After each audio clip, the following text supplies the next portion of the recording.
Welcome to episode 183 of the Muck Podcast, a member of the Odd Pods Media Network. Listen in as we discuss the dark and sometimes weird true stories in American politics. I'm Tina Hadamina. And I'm Hillary Doherty.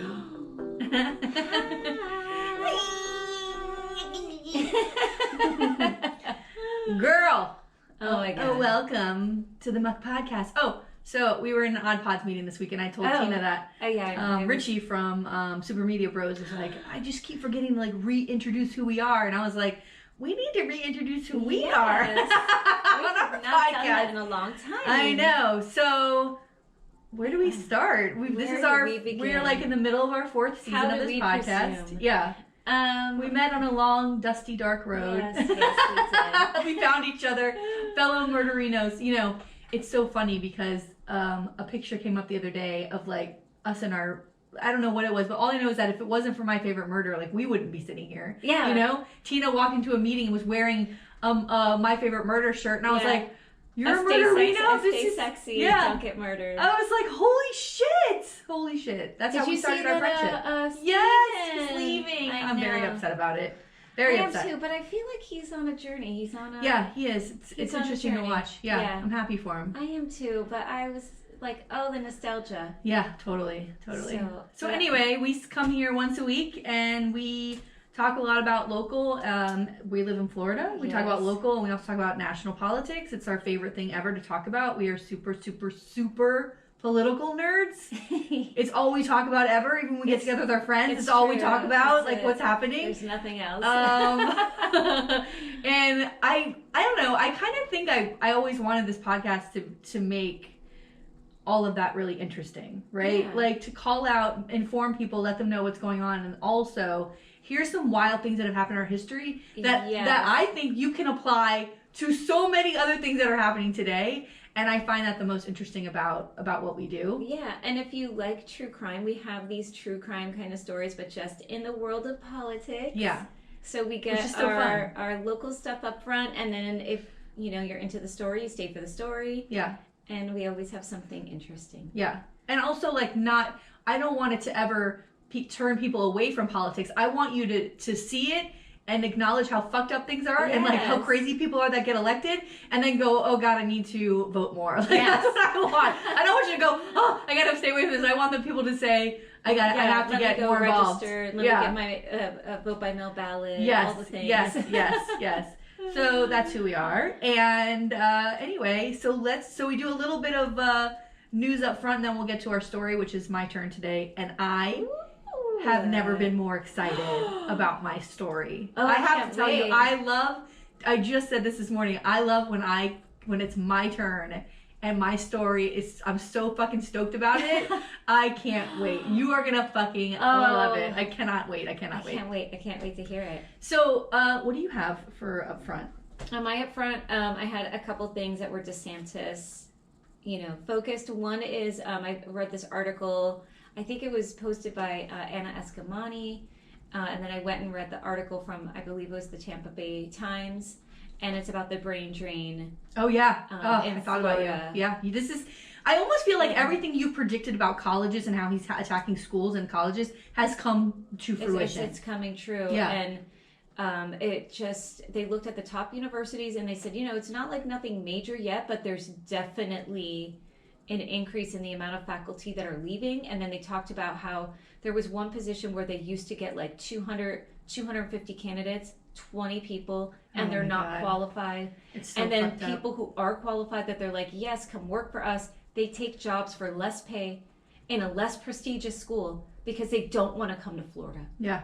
And what's that going to look like in 4 years? Well, I was going to say that. So, let's say there's folks that are like, listen, he's only going to be in office for a couple more years, and then he's out, he can't run for governor again. Well, we don't know. We'll see what they do to see if they add a third term to the law. Oh, God, please. If he doesn't win the presidency, oh my God, he might say, listen, I'm doing so well, guys. Why don't you give me another term? Why don't you extend this? No, we can't have can't the government then get the federal government? I don't know. If there's a state takeover or someone never leaves? I don't know. So let's say that, number one. Number two, even after he's gone, these laws still exist, and you'd have to get them overturned. You'd have to get them changed for things to actually change, right? So it's not just way to do it. Yeah, it's not just DeSantis who created these laws. It's these lawmakers who carried his water for him. Speaking of that, one of them who we love to vilify is Randy Fine. Yeah, who got nothing. Yeah, so this Representative Randy Fine, who's a massive douche, like just the biggest douchebag on the planet. So it had been rumored that DeSantis was going to appoint an FAU, president for Florida Atlantic University, which is here just north of us in Boca. And the list, and Randy Fine was floated around as a name. Right. The list comes out this week, and Randy Fine's not on it, and must have been near it. Nowhere near it. Every reporter in the universe was calling Randy Fine, who was on vacation somewhere, and he's like, "I don't know what you're talking. I don't know." Oh, please, right? He had to leave town. Oh my God, he was embarrassed. So bad. So, listen to this. This is what has come out now since they're like, "Why wasn't Randy Fine picked?" Who wants him? Listen to this. Is a story from the Space Coast rocket, which is on the. First of all, what a great name. Amazing. Listen to this quote. According to text messages, this is what they've been finding out, like what's been happening behind the scenes with this dick, right? According to text messages, Fine and his wife, who's another wacko, were recently booted from their local synagogue after threatening to burn it to the ground when staff refused to fire, at Fine's direction, a teacher who is a member of the LGBTQ community. This is a Florida state lawmaker. This is somebody who makes decisions and actually thinks that he walks out of out of Tallahassee and thinks he can continue to be a bigot in public with real people, not with the fucking people up there who are out of their minds, but like real people. He goes into the real world and thinks he can wave around his wand and his power because his fucking ego is out of control, and goes to his religious center, his synagogue, and demands they fire someone who's part of the LGBTQ community. Wow. You know what? He's obsessed. That's obsessed. But I'm glad that he got in trouble. That synagogue, get out. Said get out. Yeah, we don't need you here. How embarrassing. Anyway, that's one of the reasons why he wasn't on the list. Now, this President's Council in Florida has said, this college's President's Council or something is like, oh, this list isn't done, and now they're coming out saying like he might be included on that list. He might come back out. They might just try to force it. Yeah. He better not. How fucking insane is that? How insane. He better not be president of FAU. I know. Especially because it's an area where it's a heavily, it's a liberal area. It's South Florida. It's South Florida. Oh my God. What's he gonna be doing down here? No, girl. What else? Well, I had that Casey DeSantis sort of being on the campaign trail because her husband sucks so much. He's such a weirdo. He's such an uncomfortable weirdo. And with women especially, he is not doing well. Less than 30%. He is not doing... Women don't like you. Yeah. Which your probably batshit crazy wife doesn't even... I mean, I don't want to say she's batshit crazy. Who knows? She is batshit crazy, but I think that tells you a lot. Yeah. I mean, if she's the only one that likes you, and then they got to put her out, and she is one of these, housewives. She knows her place. She's one of the most dangerous people because she knows. She knows what she's doing, and she knows her role, and she doesn't give a fuck about how bad he is. She just wants to be at the top. So she's like the perfect partner in a political couple. But I think she's in his ear. Yeah, and she's also just fake. There's nothing authentic about this woman. No, There's nothing authentic about her. Nothing. Yeah, she's like a certain type of Florida woman. Yeah. You know what I mean? She's like a real housewife of Tallahassee. Yeah, that's what I mean? It is. Yep. Or Jacksonville. You know what I mean? Like something's off. Something's off. Oh my God. You know what's the best though is I follow this guy on Instagram, and it's called Word Clown, but it's a writer from South Park, and it's Toby Morton. Okay. And he has been on this campaign of buying up websites and dumping a bunch of money. So he has I think it's fascist or something like that for president. He bought like officialscotus.com. He bought CaseyDeSantis2024.com. Like he buys all these sites and people donate money and he just puts like all the real shit about who they are. And then they, you know, DeSantis's people have been coming at him, so he'll show screenshots of like him being like, fuck you, you know. Like, it's so funny. So that part I like, because he's just like, oh, Casey DeSantis is coming out, I'm gonna get Casey DeSantis 2024, and he just buys up all these domain names. And when you go to his thing, it's like a list. He's got like Jim Jordan, shit, dude, a bunch. He's just buying them out. I'm like, yes. So that part's always funny. Oh my seeing God, people, you know, trying to use their platform to bring awareness to the insanity that is our politics right now. You know, his numbers are tanking, which is a wonderful thing. It's a wonderful thing to see somebody who thinks he's a god and thinks that God sent him. Right? Remember the video? He said that God sent him to save the world? Can you please talk about the video you showed me? Okay, so wait, first of all, I just want to say that like his numbers tanking is so perfect because this is what we knew was going to happen. We knew he was like off and that he's unlikable. But then he comes out and he blames the media and the president of Mexico for the reason why people don't like him. Oh my God! Just look at your face, man. You're a fucking weirdo. Yeah. You're a weirdo. Ugh. And listen, 90% of politics is likability. Yeah. That's 90% of it. I'm sure in person, Randy Fine is probably this big galoof. You know what I mean? Like this big, right? And then he opens his mouth and he's a fucking anti-Semitic, or not anti, I mean, a homophobic asshole. But,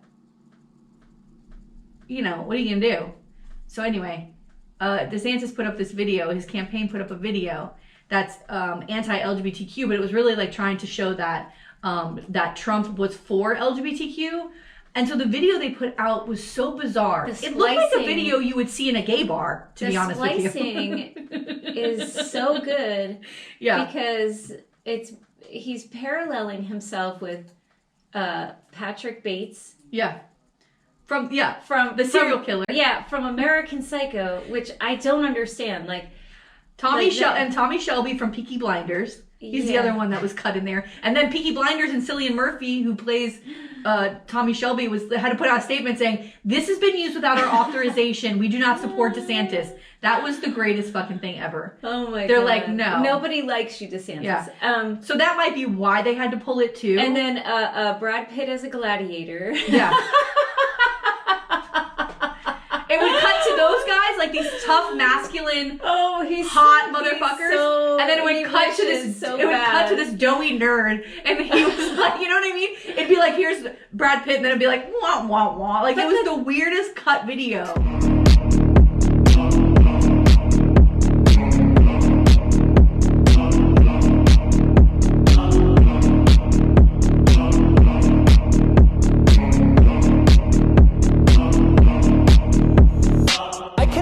Anything more horrifying. It really has shut down drag. Just produced some of the harshest, most draconian laws that literally threaten trans existence. Congratulations, Ron DeSantis. Mission accomplished. You win.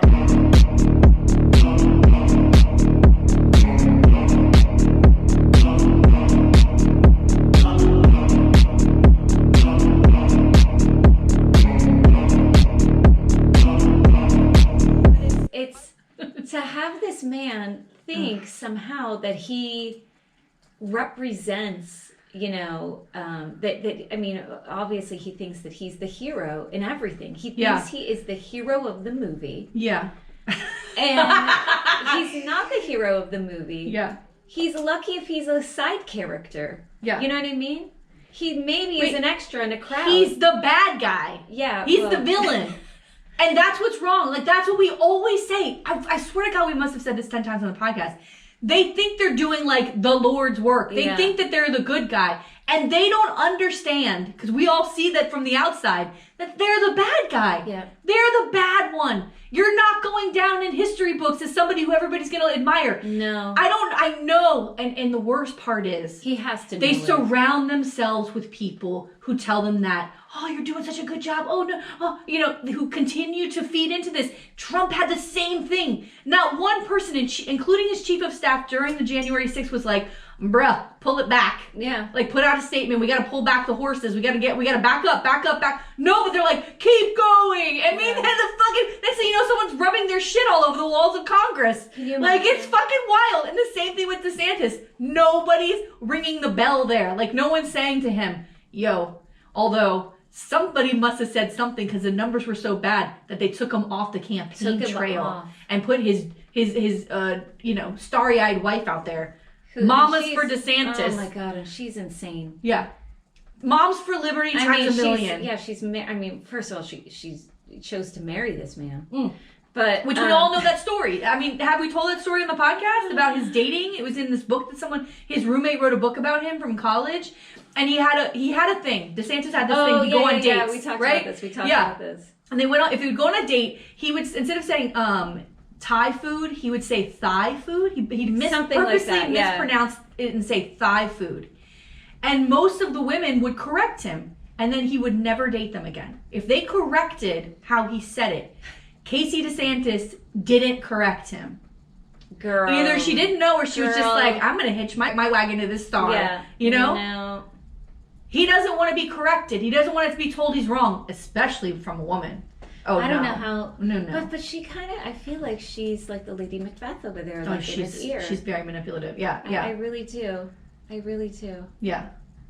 Ugh. Are you ready? I am. Oh my God. Oh, wait. I Well, just wanted to okay, say one more yes. thing that I just thought was funny was the whole, the Coke in the White House. Oh my God. Did you see this tweet? There's a tweet and the girl goes, she goes, you all need to make up your mind. You want to be Sleepy Joe. Oh my God, I saw that. Don't blame him. He's got Coke to keep himself awake. And then there was a reporter who's like, Joe Biden will answer questions about Coke in the White House. I was like, oh my God. First of all, oh my God. I love all the stuff where they're like, well, it's Biden getting Coke for his son Hunter. It's like, oh my God. Hunter doesn't need you guys, they're not dropping That's baggies. That'd be a really funny Saturday Night Live skit though. It's like Biden fucking trying to get a gram. 8 ball, is that right? Like, I don't know, like Coke. Oh so my I'm sure God. it'll come out, and I'm sure it's probably some aide. Some idiot. It's some some idiot. It's DC. I mean, we've seen all the shows. Everybody's high. Believe me, there's been worse things at the White House. Yeah, There's been worse things at the White House. Give me a fucking break. And I mean, didn't it seem like Trump was always on camera? Yeah. So like, I don't understand. The last presidency. I mean, he was throwing McDonald's at the walls, all right? I mean, give me a break. Fucking Coke in the White House. God. Ooh, I love this. I love when I get to do this. Well. And I get to just listen. Are you ready? Sit back and relax. Yes. Because it's a little bit long, but I really feel like I've sucked it in. I put that, girdle on, honey, and sucked all the fat out of it. But today, I am covering J. Robert Oppenheimer. Are you excited? I'm so excited. The song, but I couldn't do Oppenheimer Smith. Yeah. Oh my God, she's too much. But I couldn't do it. I couldn't pull it together. I tried. Forgiven. You've sung enough on the podcast for the rest of the duration of our lives here. It's true. Okay, so there's so many July movies coming out that I am excited about. I'm so excited about Mission Impossible. Have you seen the trailer for Mission Impossible, the new one? No. With Tom Cruise? He's still making Mission Impossible movies? I am obsessed with Mission Impossible movies. Oh, like, I don't know saw if you the know first. this I only about saw me. the first one. I see all of them. I see all of the first one's fucking great, but I see all of them. Anyway, in the new one, Tom Wait a Cruise, minute. How many of these has he made? I think this is 6. What? And it's a part 1 of 2. But Tom Cruise is a wacky whack. It's because he's so little that he's got to make up for it. Well, okay? I think he got roped into that Scientology. Well, Scientology, yeah. But I mean, like, he has to do all his own stunts. So it was a big deal. Like, I don't know, maybe. How old is this man? Honey, I don't know. But it was a big deal. Like, I don't know, 6 months ago, 7 months ago. I don't know what it is, a year ago. they filmed him on a motorcycle, okay? For real. He takes this long fucking speed up drive and he goes off a fucking mountain, okay?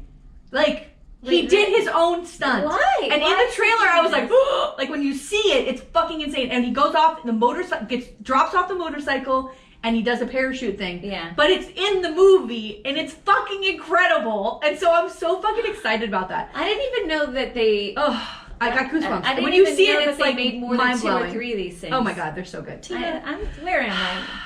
You're clearly not on the Tom Cruise train. I am not on the Tom Cruise train. I'm not really either. My favorite Tom Cruise movie is Magnolia. He's brilliant in it. Oh, But Magnolia. remember how fucking good he was in that when he was doing that scene when he's doing this? I have not I love seen him that in in a that. very long time. Yeah, it's on my movie list to rewatch soon. Ooh. Okay, so anyway, I was thinking like, oh, let me do this, the beginning of the CIA. I'll add that to my list, like maybe like a Mission Impossible kind of thing.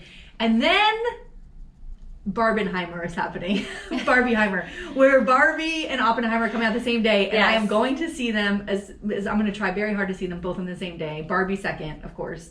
But I thought, oh my god, fucking Oppenheimer! I gotta Yes. cover Oppenheimer. So Here we go. I'm excited because his life and him. Like, I really wanted to focus more on him as an individual because we all know about the creation of the bomb, but him Right. as an individual, he's really fucking interesting. It's incredible. Okay, so let's do it because I don't think I know. Yeah, neither much did about I. him. I didn't know. I I didn't know don't think I know anything about him, but he's really interesting. Okay, so Julius Robert Oppenheimer was an American theoretical physicist. He was the director of the Los Alamos Laboratory during World War II and is often credited as the father of the atomic bomb for his role in the Manhattan Project, the research and development undertaking that created the first nuclear weapons. I mean, it's Yeah. so damn scary. So basically, he's this wild, crazy, But brilliant. like I mean, that's genius, weird. like a wild, socially awkward genius, you know? Okay, so Julius Robert Oppenheimer was born into a Jewish family in New York City on April 22nd, 1904.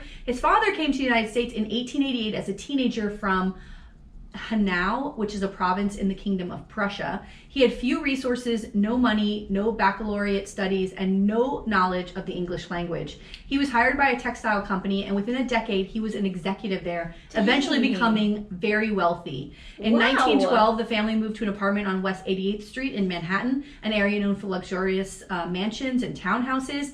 They had, like, I didn't include this, but they had, like, Picassos and, like, all these famous paintings. Like, they were rich, Wow, rich. that's rich. Incredible, right? That's Richie Rich. Immigrant, like Yeah. making it. Oppenheimer was a versatile scholar interested in English and French literature and particularly in mineralogy. He completed the 3rd and 4th grades in 1 year and skipped half of 8th grade. During his senior year, he became interested in chemistry. So he graduated in 1921 from high school and entered Harvard College 1 year later at age 18 because he suffered an attack of colitis. And to help him recover from the illness, his father enlisted the help of his English teacher, Herbert Smith, who took him to New Mexico, where Oppenheimer fell in love with horseback riding in the southwestern United States. This comes back later on. So when he started Harvard eventually, Oppenheimer majored in chemistry, but Harvard required science students to also study history, literature, and philosophy or mathematics. I mean, imagine that being well-rounded. Yeah. He compensated for his late start by taking 6 courses each term.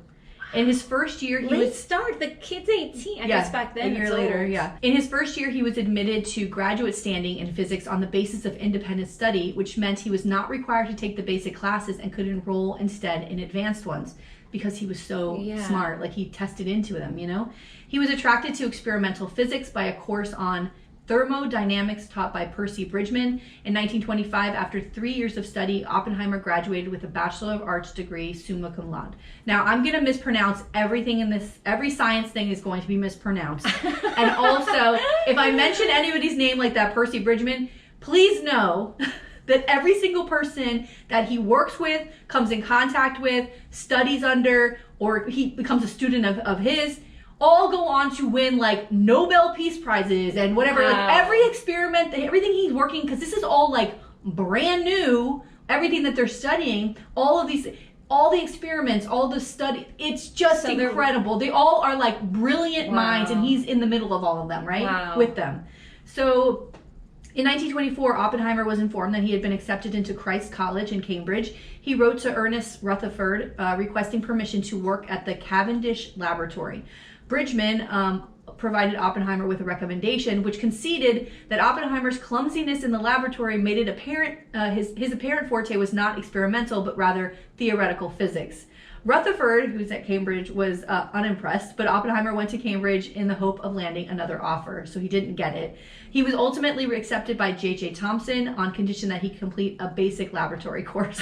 So, which is funny, too, to think about how he's sucks not on good the in the hand, lab. Yeah. He sucks on the hands-on like, part, but he can see it all. Yeah. Jesus. I suck at both, so. I know. Oppenheimer was very unhappy at Cambridge and wrote to a friend that, quote, "I'm having a pretty bad time. The lab work is a terrible bore, and I am so bad at it that it's impossible to feel that I'm learning anything," end quote. Aww. Oppenheimer was a tall, thin chain smoker who often neglected to eat during periods of intense thought and concentration. Jesus. Yeah. Slow down, guy. Bruh. Relax. Many of his friends said he had self-destructive tendencies. Throughout his life, Oppenheimer was plagued by periods of depression, and he once told his brother, quote, "I need physics more than friends," end quote. In 1926, Oppenheimer left Cambridge for the University of Göttingen to study under Max Born. Göttingen was one of the world's leading centers for theoretical physics. Oppenheimer made friends who went on to great success, including Werner Heisenberg, Pascal Jordan, Wolfgang Pauli, Paul Dirac, Enrico Fermi, and Edward Teller. Famous fucking physicist. He was known. I know, like, wow. Yeah. I don't know any of these people. But Tom Cruise makes 6 Mission Impossible movies. Priorities. He was known for being too enthusiastic in discussions, sometimes to the point of taking over seminar sessions. What? Move aside, Professor. Yeah. Let me just tell you. That's right. Let me just tell the class what all this means. Can you imagine that? Oh yeah, he was full of himself. This irritated. He's so smart, He's probably way too smart, yeah. like, you know, he's probably sitting there like, yeah, enough already, dummy. Let me get in here. I gotta take over. This irritated some of Born's other students so much that Maria Goppert presented Born with a petition signed by herself and others threatening a boycott of the class unless he made Oppenheimer quiet down.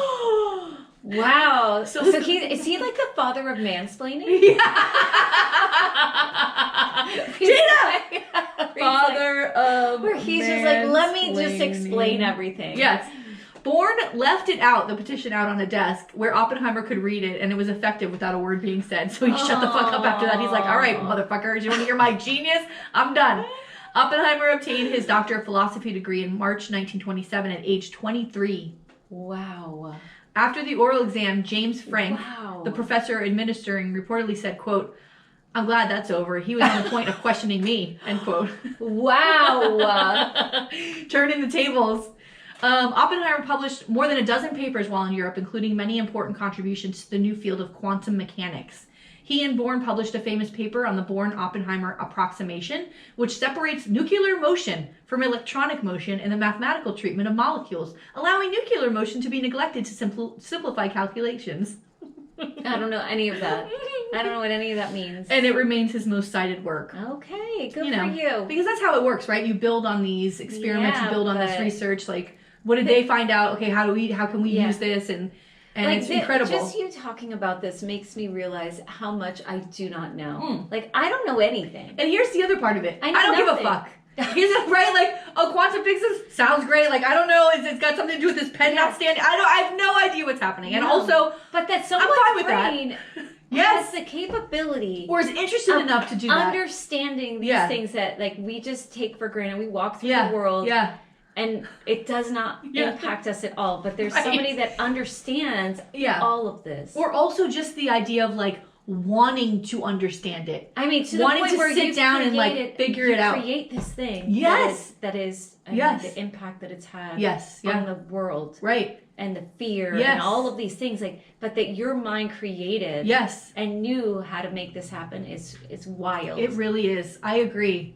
It's wild. I mean, we need people like this to exist, but also like how it makes me feel so fucking dumb. Like I just feel so stupid. I'm like, wait a minute, how do I calculate the percentages? Yeah. I was trying to figure out something, and my mom the other day was like, "No, it's basic algebra." I said, "Yeah," and she goes, "Get out of here." Again, I was like, oh, Okay. that's nice. Meanwhile, here's this I'm fucking so weird glad that genius you over here. Figured this out. Yeah, and this guy. I know. So he goes on to, he does a couple of other things now. So he teaches, but he's also still doing experiments and research and things like that on his own with others. But Oppenheimer was awarded a United States National Research Council Fellowship to the California Institute of Technology in September 1927. Bridgman also wanted him at Harvard, so a compromise was reached where he split his fellowship from the 1927-28 academic year between Harvard and Caltech. He also gave lectures at the University of Leiden in Netherlands and worked at the Swiss Federal Institute of Technology. He returned to the U.S. and accepted a professorship from the University of California, Berkeley. He prospered at Berkeley as an advisor and collaborator to a generation of physicists who admired him for his intellectual virtuosity and broad interests. His students and colleagues saw him as mesmerizing, hypnotic in private interaction, but often frigid in more public settings. His associates fell into two camps. One saw him as aloof and an impressive genius, and the other as pretentious and insecure poser. Oh, that is so poser. Yeah. You're such a poser with your physics. Probably jealous. They're probably super jealous. Yeah. His students also almost always fell into the first category, adopting his walk, his speech, and other mannerisms. That goes into that hypnotic thing. Yeah. That's kind of weird. Yeah. And his eyes are kind of weird. Like, when you look at his picture, you could see that he'd probably, like, you know. He's got, like, Charles Manson eyes. Like, yeah, like he looks, yeah.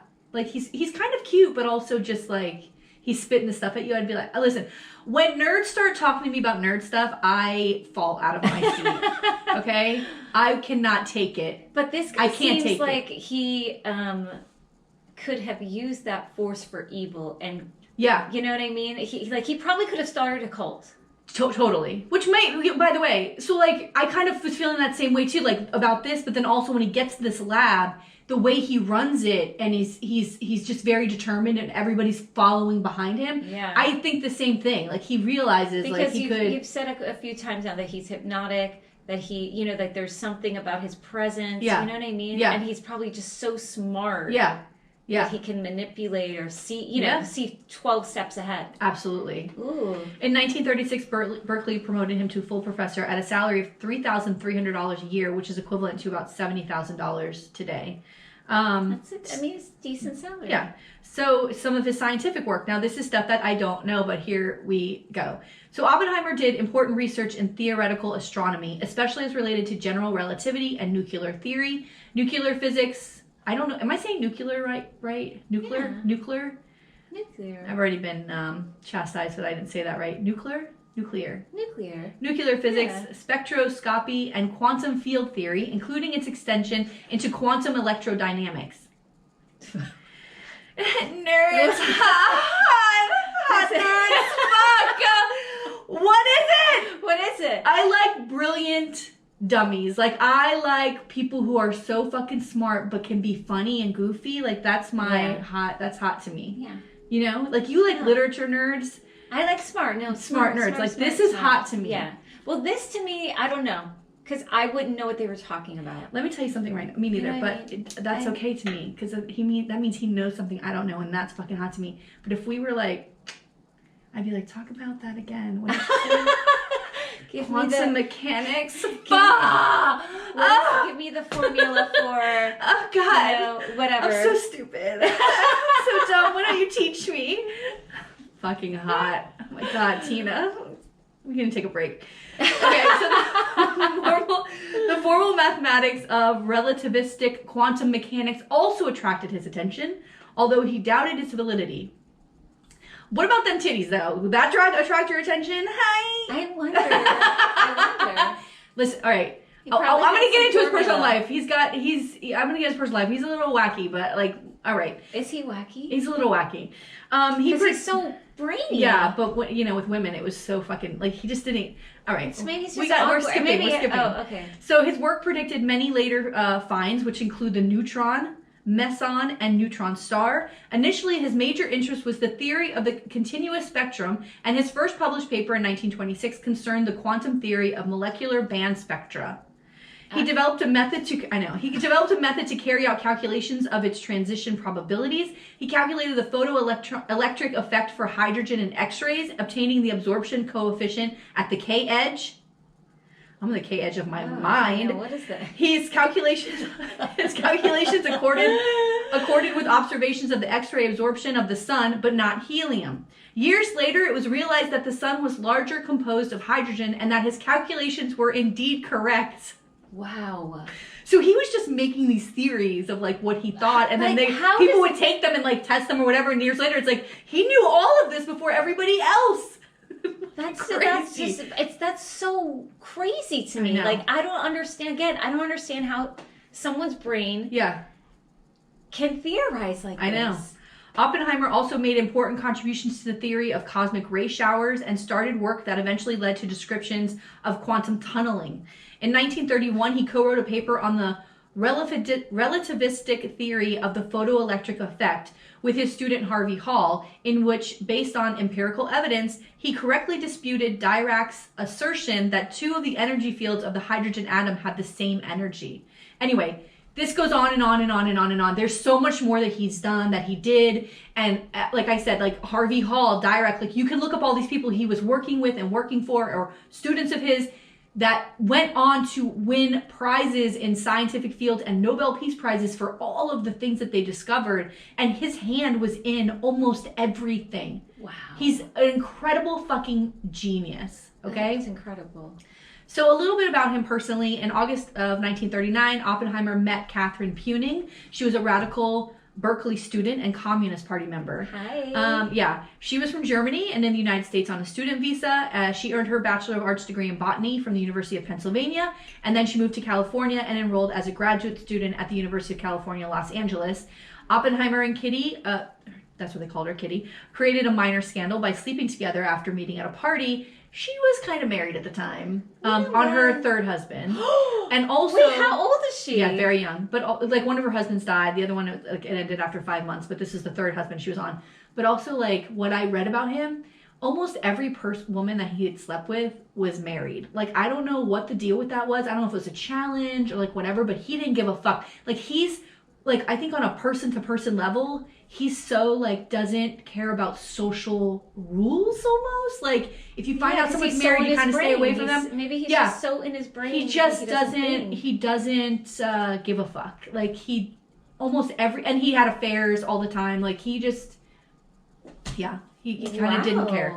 So in the summer of 1940, she stayed with Oppenheimer at his ranch in New Mexico because he ended up loving that area and bought a ranch there. She finally asked her husband for a divorce when she found out she was pregnant by Oppenheimer. When he refused, she obtained a quick divorce in Reno, Nevada. She had to live in Nevada for 6 weeks to obtain residency, and then she got a divorce there and married Oppenheimer the next day. That's her fourth husband. It's true love. Don't question it. Listen, maybe just, back then, people didn't really date. What are you going to do? You know what I mean? Yeah. Like, so whatever. Maybe one of her marriages, too, was to obtain some sort of U.S. citizenship kind of thing. Who knows? I don't know. So their first child, She's Peter... got a genius over here. What do and you want? And she also was a genius. Like, she also was, like, a scientist and did all this stuff, too. So their first child, Peter, was born in May 1941, and their second, Catherine, was born in Los Alamos, New Mexico on December 7th, 1944. So I mentioned that Catherine was in the Communist Party, and so was Oppenheimer. Like many young intellectuals in the 1930s, Oppenheimer supported social reforms that were later alleged to be communist ideas. He donated to many progressive causes that were branded as left-wing during the McCarthy era. The majority of his allegedly radical work consisted of hosting fundraisers for the Republican cause in the Spanish Civil War and other anti-fascist activity. Okay. He never openly joined the Communist Party. As far as his other interests, he liked things that were difficult, and since much of the scientific work appeared easy for him, he developed an interest in the mystical and the cryptic. Ooh. So he had an interest in learning languages and learned Sanskrit under Arthur W. Ryder at Berkeley. He eventually read the Hindu scriptures such as the Bhagavad Gita and the Upanishads, I'm saying it wrong, I'm so sorry, in original Sanskrit and deeply pondered them. He later cited the Gita as one of the books that most shaped his philosophy of life. His close confidant and colleague, Nobel Prize winner Isidore Rabi, later gave his own interpretation. He said, quote, Oppenheimer was overeducated in those fields, which lie outside the scientific tradition, such as his interest in religion, in the Hindu religion in particular, which resulted in a feeling of mystery of the universe that surrounded him like a fog. He saw physics clearly, looking toward what had already been done, but at the border, he tended to feel there was much more of the mysterious and novel than there actually was. He turned away from the hard, crude methods of theoretical physics into a mystical realm of broad intuition. Ooh, it's kind of cool, right? That is kind of cool because I guess if he's understanding everything, he's like, what is all this? What is this other thing life? That he can't understand? Yeah, it's kind of, and I love that he's like constantly challenging himself, right? Okay, so let's get into the Manhattan Project. Oh God. So, you know, he's a genius. Everybody knows who he is. He's one of the top scientists, and now we are in World War II, and we hear the Germans are working on a nuclear bomb. Yeah. And we are now in a race against the Germans to get this thing done. And so this is how he gets involved in the Los Alamos laboratory. Imagine this? Oh, this is crazy. And what pressure where, because I'm sure if a government's saying, we need you to do this. But also this is, so we know his personality, right? Like he puts his head down and he works it, right? He's smoking, he's not eating, right? Like he puts his head down and he works. I think that like later on we'll see how his reactions are to the bombs and everything, but like I think he was tasked with this a challenge that he's like, I've got to figure this out. You're in a race and really he's smart, so he's like, I can do it. And I almost wonder if he like lost sight of, but at the end of this is what it's going to be used for. And so he just was like, they're giving me this puzzle to solve. Right. You know, and he was given the lab and be able to pick everybody who wants to work for him, and he like, you know, so it was a lot. But anyway, and if your government's coming to you saying, we need you, you're the top in the field, like otherwise this is the end of the world, you know, this is democracy, this, that, and the other. Like when you think about nuclear power, it changed our world. It shifted who we were in every person on the planet, in every country. This changed everything, and he was the head of this lab. That's wild. It is an incredible amount of pressure and power, and it's just crazy to me. All right. So on October 9th, 1941, 2 months before the United States entered World War II, President Franklin D. Roosevelt approved a crash program to develop an atomic bomb. In May 1942, National Defense Research Committee Chairman James B. Conant, who had been one of Oppenheimer's lecturers at Harvard, invited Oppenheimer to take over work on fast neutron calculations, a task Oppenheimer threw himself into with full vigor. He was given the title Coordinator of Rapid Rupture, which specifically referred to the propagation of a fast neutron chain reaction in an atomic bomb. One of his first acts was to host a summer school for bomb theory at his building in Berkeley. The mix of European physicists and his own students kept themselves busy by calculating what needed to be done and in what order to make the bomb. Wow. In September 1942, Lieutenant General Leslie Groves, who was appointed director of what became known as the Manhattan Project, he selected Oppenheimer to head the project's secret weapons laboratory. This choice surprised many because Oppenheimer had left-wing political views and no record as a leader of large projects. Groves was concerned by the fact that Oppenheimer did not have a Nobel Prize and might not have the prestige to direct fellow scientists. Wow. Yeah. People are just so... Do I keep saying Nobel Peace Prize? I mean Nobel Prize in Science. That's not the same thing, right? No. Okay, sorry. Nobel Prize. But he was impressed by Oppenheimer's singular grasp of the practical aspects of designing and constructing an atomic bomb, and by the breadth of his knowledge. As a military engineer, Groves knew that this would be vital in an interdisciplinary project that would involve not just physics, but chemistry, metallurgy, ordnance, and engineering. Groves also detected in Oppenheimer something that many others didn't have: an overweening ambition that Groves reckoned would supply the drive necessary to push the project to a successful conclusion. Oh my God! So this is someone who he has to be the best. He has to win. He has to have it. Yeah. And he'll stop at nothing. Yeah. Well, there you go. Oppenheimer and Groves decided that for security and cohesion, they needed a centralized secret research laboratory in a remote location. On November Secret lab. Yeah. On November 16th, 1942, Oppenheimer suggested and championed a site that he knew well, a flat mesa near Santa Fe, New Mexico, which was the site of a private boys' school, the Los Alamos Ranch School. The engineers were concerned about the poor access road and the water supply, but otherwise felt that it was ideal. The Los Alamos laboratory was built on the site of the school, taking over some of its buildings, while many new buildings were erected in great haste. I don't think the school was still there. It was like abandoned. Okay. At the laboratory, Oppenheimer assembled a group of the top physicists of the time, which he called the luminaries. Los Alamos was initially supposed to be a military laboratory, and Oppenheimer and other researchers were to be commissioned into the army. The plan to commission scientists fell through when some scientists balked at the idea. They're like, no thanks. Yeah, they're like, I'm not going to sign up for this. No, thank you. Conant, Groves, and Oppenheimer devised a compromise whereby the laboratory was operated by the University of California under contract to the War Department.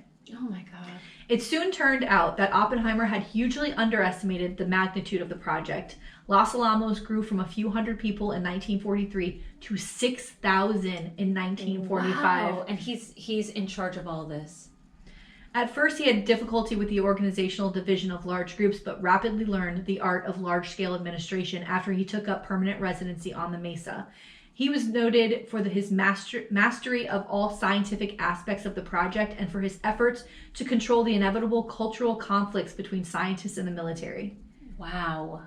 He was an iconic figure to his fellow scientists as much as a symbol of what they were working toward as a scientific director. Victor Weisskopf said this, quote, Oppenheimer directed these studies, theoretical and experimental, in the real sense of the words. Here his uncanny speed in grasping the main points of any subject was a divisive factor. He could acquaint himself with the essential details of every part of the work. He did not direct from the head office. He was intellectually and physically present at each decisive step. He was present in the laboratory or in the seminar rooms. When a new effect was measured, when a new idea was conceived, it was not that he contributed so many ideas or suggestions. He did so sometimes, but his main influence came from something else. It was his continuous and intense presence which produced a sense of direct participation in all of us. It created that unique atmosphere of enthusiasm and challenge that pervaded the place throughout its time. Wow. So he's heavily involved, yeah, and being a part of it. And he's respected. Okay. So at this point in the war, there was considerable anxiety among the scientists that the Germans might be making faster progress on an atomic weapon than they were. After a mammoth research effort, the more complex design of the implosion device, known as the Christie gadget, after Robert Christie, another student of Oppenheimer's, was finalized in a meeting in Oppenheimer's office on February 20th, 1945. So then they build it, and they have to do a test, and they call it the Trinity test. Oh my God. How scary is this? It's so fucking scary. How scary is this? It's so scary. Jesus. So the joint work of the scientists at Los Alamos resulted in the world's first nuclear explosion near Alamogordo, New Mexico on July 16th, 1945. Oppenheimer had given the site the code name Trinity in mid-1944 and said later it was from one of John Donne's holy sonnets. John Donne. Donne's holy sonnets. Among those present with Oppenheimer in the control bunker at the site were his brother Frank, who also was this very famous scientist, and the Brigadier General Thomas Farrell. When Jeremy Bernstein asked Frank what Robert's first words after the test had been, the answer was, quote, I guess it worked, end quote. How big? By the way, it was, I got a picture of the Trinity test. It's a giant, it's like an atomic bomb where the thing comes up like this and it's like the mushroom cloud. Yeah, it's fucking insane. But, because there's, within the vicinity, shit's gonna be dead and whatnot. Like, so how, like, what's the radiation? Do we know, like, I don't know. I didn't, the but expanse of that? You're right. I don't know. And were there people, how far I think into they were doing this abandoned school, wherever they are, where they're testing it, like, because they said there's poor water supply. Yeah, I don't know. Because, that gets in the water. Absolutely. So I'm just curious. I've never heard of anything coming from that, so I don't know. I mean, maybe they were more careful in this. Or maybe it was a smaller test. Scale, or because then it just is scary. Like, you're testing this and you don't know. I'm sure that they calculated like how far would it radiate out. But do they know the impact of? Yeah, I don't know. Creating that at the time, like I'm sure the ramifications on the human body. Yeah, how long? Yeah, and I know future ramifications. Jesus. Jesus. So, I know. This is... I mean, I know. to create this and know that the destructive force of this thing that you made. I know. Well, he doesn't. That's I don't a lot think he of really. weight. I don't think he really understands until after. Yeah, like that's a lot of Yeah. weight Yeah. to bear. Okay. Well, Jesus. wait till we get into that. So Farrell summarized Robert's reaction as follows: "Quote: Dr. Oppenheimer, on whom had rested a very heavy burden, grew tenser as the last seconds ticked off. He scarcely breathed. He held on to a post to steady himself. For the last few seconds, he stared directly ahead, and then when the announcer shouted, 'Now!' and there came this tremendous burst of light, followed shortly thereafter by the deep growling roar of the explosion. Oh my God. His face relaxed into an expression of tremendous relief," end quote. Oppenheimer later recalled while witnessing the explosion, he thought of a verse from the Bhagavad Gita that said, quote, "If the radiance of 1,000 suns were to burst at once into the sky, that would be like the splendor of the mighty one," end quote. Years later, I don't think that was the intention. yeah. Years The later, line. he said that another verse had also entered his head at that time, which he translated as, quote, I am become death, the destroyer of worlds," end quote. That seems more accurate. At an assembly at Los Jesus. Alamos on August 6, 1945, so now this is about a few weeks later, it was the evening that the atomic bomb was going to drop on Hiroshima. Oppenheimer took to the stage and clasped his hands together while the crowds cheered. This is at the lab, because now they've dropped these bombs, right? The United States dropped 2 nuclear bombs. They dropped one on Hiroshima and had a total casualties of 135,000 people. I mean, And they dropped one on that is Nagasaki insane. and it had casualties of 64,000 people. Yeah. Not to They- mention, like what you said, the after effects and the Oh, years God. and years and decades of just water and poison and radiation, right? Yeah, Jesus. So Oppenheimer from the stage, Oppenheimer and many of the project staff were very upset about the bombing of Nagasaki, as they did not feel the second bomb was necessary from a military point of view. And you don't really hear about Nagasaki as No, much you don't. as Hiroshima. So he then, now this happened on August, oh my goodness. So the bombs were dropped August 16th. He then travels to DC on August 17th to hand deliver a letter to Secretary of War Henry L. Stimson expressing his revulsion and his wish to see nuclear weapons banned. Okay, so So I'm confused. less than 2 weeks later, Yeah, I'm confused. So he creates this. I'm telling you, this is what I mean. I think within that time, he saw what the fuck happened. and he, like, did I he really know don't think immediately, that they're going to put it on people? I think that he knew that, but I think it was more of this race to like get it done, but I just don't think he really understood. The ramifications? Yeah, that he was Jesus. building something for this government Yeah. to then kill human beings. Like, I really don't think, maybe he thought more it was going to be a threat that we have it. Right, Like, right. I don't know. Right. But almost immediately he was like, what the fuck have I done? What have I What was done? the date? Tell me the date of the bomb. The bomb was August 6th, and he went on August 17th. Oh, so not even Yeah, 2 weeks. 11 days. days. Okay. Listen, wait till you hear the rest of this. Oh, Jesus. In October 1945, so now 2 months later, Oppenheimer was granted an interview with President Harry S. Truman. Now, we all know Truman. He's a fucking military guy. He don't give a like fuck. covered in goosebumps. He doesn't give a fuck, right? So Oppenheimer goes, and the meeting went very badly. Because Oppenheimer said to the president that he felt that he had blood on his hands. The remark infuriated Truman, and he put an end to the meeting. What? Because this is war. They're attacking us. We're ending the war. And that's how Truman felt about it, and fuck everything else. Right, But I get Oppenheimer's not a military man. He's a no. human being who's like, what did I do? And how many thousands of people died? Yeah. Those aren't all Almost over 200,000 people. Those aren't military. Those are people. Innocent people.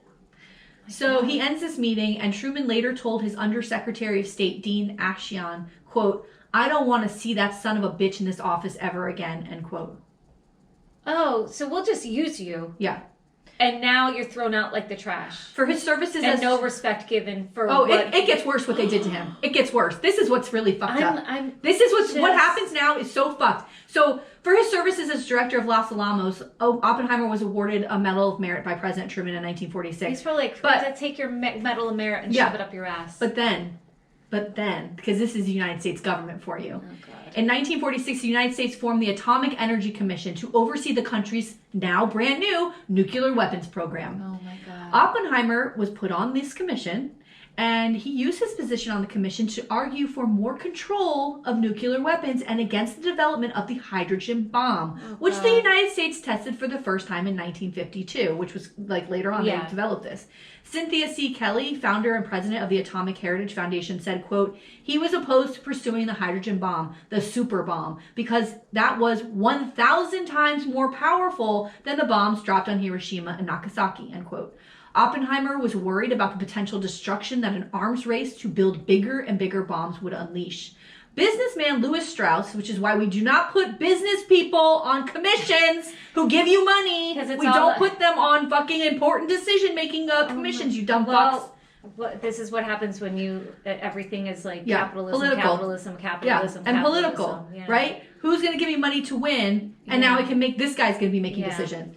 So businessman Lewis Strauss, who became chairman of the Atomic Energy Commission in 1953, disliked Oppenheimer's opposition to the hydrogen bomb and held a security hearing to investigate Oppenheimer's loyalty to the United States of America. Oh, here we go. Now the commie stuff is going to come out. This was the height of the Second Red Scare when Senator Joseph McCarthy held hearings to expose supposed communists in the federal government. With the help of the FBI, which illegally tapped Oppenheimer's phone, the Atomic Energy Commission argued during the hearing that Oppenheimer's association with communists made him a security threat, which they already knew about this before they asked him to go to this laboratory. They knew his history, that he was giving money to the communists. They didn't give a fuck because they wanted to use him to build something. Now that they've used him, they want to tell him to go fuck himself. Pieces of shit. Yeah. Which, by the way, ruins him, right? Like, this ruins him. Well, yeah, at that time. In 1954, the government... blacklisted. Yeah. And what job is he going to get? Right. In 1954, the government revoked his security clearance, making him one of the many people to be blacklisted during the era. In 2022, 55 years after his death, the U.S. government nullified its 1954 decision and affirmed Oppenheimer's loyalty. Oh, my God. Who cares? Probably because the movie's coming out. This is in 22. Who cares? They're like, we can't be a part of this. We got to make sure that we clear this up before that movie comes out. It's the stupidest thing I've ever heard. 55 years later. It really fucked him up. It really, really fucked him up. Because here's the other thing, too. When you, like what you said, when your government comes to you and says, the Germans are going to build a bomb that could destroy this country and kill thousands, hundreds of thousands of people, and you have the brain power to help us. Yeah. You do it. And he did. Of course. And then was given zero, like, then this happens. It really fucked him up. Well, they're using his brain for what they want, but then they're not using his brain from someone who's saying, hey, you're going down the wrong road here. As long as he's on their side, the ramifications of what these weapons are and what they do. Yeah. It's really fucked up. It's fucked up. So starting in 1954, Oppenheimer lived for several months of the year on the island of St. John in the U.S. Virgin Islands. He had built a home there. In 1957, he purchased a 2-acre tract of land on Gibney Beach, where he built a Spartan home on the beach. He spent a considerable amount of time sailing with his daughter and his wife, Kitty. He was asked to lecture at universities around the world. In his speeches and public writings, Oppenheimer continually stressed the difficulty of managing the power of knowledge in a world in which the freedom of science to exchange ideas was more and more hobbled by political concerns. Oh my God. Right? Like, the freedom to explore and research and all of that can be taken over by, like, look at what DeSantis is doing in the schools now. Yeah. You know, this idea of, like, freedom to figure things out and understand the world and have these free flowing ideas is all political. And you know, Oppenheimer was a chain smoker who was diagnosed with throat cancer in 1965. After inconclusive surgery, he underwent an unsuccessful radiation treatment and chemotherapy late in 1966. He fell into a coma on February 15th, 1967, and died at his home in Princeton, New Jersey on February 18th. He was 62 years old. Wow, too young. But I wonder, too, he's chain smoking. I mean, are they exposed? They're doing all these experiments. Like, I wonder, like, about their exposure. Yeah. Especially early on. I think I remember reading that they were testing them constantly. People, because when they were there for years at this lab, people had their families there. Like, their families lived there, their families, the kids. Like, they were, like, his wife stayed for, like, maybe a year or two and was like, I gotta get the fuck out of this. And, like, she left with the kids. But, like, in an abandoned school in a desert. But it was just so intense, and he was not really around, so she was like, I'm out. Yeah. But, oh my God. Anyway, I think he's endlessly fascinating. No, now I endlessly want to see fascinating. this movie. Oh yeah, and Cillian Murphy, who we just talked about from Peaky Blinders, plays him. Oh, Yeah, in the movie. See, I don't know anything. I'm not keeping up in the Girl, world. you of gotta movies. keep up with this guy. Oh my God, those eyes, honey. What a story! Yeah, What a story! and what a the betrayal! power. The betrayal of this country Yeah, to this man. But the power of that intelligence Yeah, and the H-bomb and having to live with the fact that you created this, yeah. that you were a part you of this. opened up the Pandora's box, man. So that's the part I'm interested to see in the movie, because I'm definitely going to go see the movie, but that's the part I'm interested to see how they are going to play that part. Like, what was he thinking going into this? Because I think that Lieutenant General Groves is played by Matt Damon in the movie. Oh. Because the scenes that you see with Matt Damon, and he's like in his military outfit, he's like demanding these things get done. So I think that's who plays him, and I think that there was a lot of pressure there. And he also was interested in being a part of something that was humongous. Yeah. But Well, the of later course. on impact was like not. No. I mean, God, even today, the devastation. Yeah. And it's scary. It's scary when you think about the amount of nuclear power Yeah. that not just our country has. You know what I mean? Like we are so, I feel like, close to, someone hitting a button and we're all fucked. Yeah. Between that and then you think of the chemical warfare and the drone warfare, and it's too overwhelming. I know. Jesus, well, happy Saturday! Oh God. What a way to start the weekend. Oh God, I was so excited about it. It's so good, but it's so scary. It is really scary. It's really scary. So I got it. No, but you know how I survive? I watch Drag Race. There's a new episode I get to watch this morning, so I'm excited about that. I told you I started Sopranos again. I don't know why. It killed me. I've been But I watching am. Boardwalk Empire. Is it so good? It's so See it good. the And second guess time what? around? Guess the fuck what? Remember I did the story about the Ohio gang? Yeah. And it was like Harding and Daughtry was the attorney general, and Jesse Smith, and they were all fucking fucked up, and who killed this guy, and Harding dies with a heart attack. In this show, Daughtry is one of the characters. He's like this totally corrupt, attorney general, and Jesse Smith was mentioned, and I was like, because remember he was doing bootlegging. I love that. Oh my God, I can't. I'm like, I know this whole story. I know how this goes because I host a podcast. And then nobody talks back to me because I'm yelling at the TV. Oh my God. All right, well, we'll see you next week. Yep. Bye. Bye.